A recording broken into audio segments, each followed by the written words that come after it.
अस्सलाम वालेकुम दोस्तों, इन्फॉर्मेशन की दुनिया में आपको खुशामदीद कहते हैं। तो चलो दोस्तों वीडियो को शुरू करते हैं। क्या कभी आपने ऐसा परिंदा देखा है जो कभी उड़ नहीं सकता?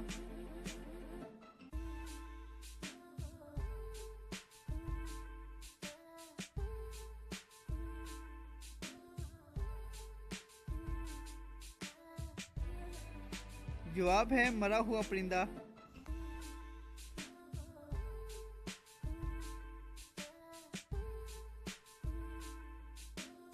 पाकिस्तान के कौमी तराने में लफ्ज़ पाकिस्तान कितनी मरतबा इस्तेमाल हुआ है?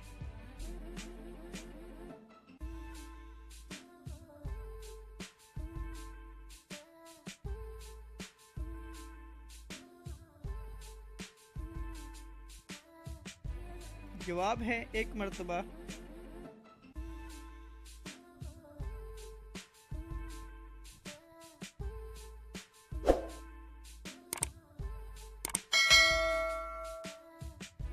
मीनार पाकिस्तान जगह का पुराना नाम क्या था?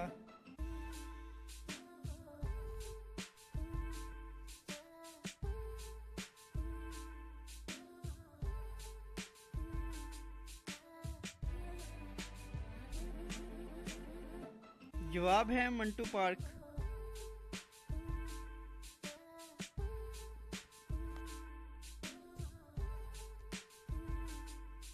आप बता सकते हैं कि दुनिया में सबसे ज्यादा पैसा किस मुल्क के पास है?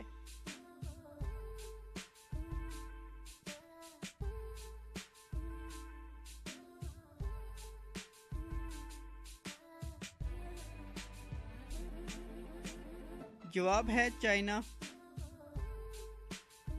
दोस्तों अगर वीडियो पसंद है वीडियो को लाइक कर देना और चैनल को सब्सक्राइब कर देना और साथ ही बेल आइकन प्रेस कर देना ताकि हमारी न्यू वीडियो की अपडेट आपको जल्दी मिल सके।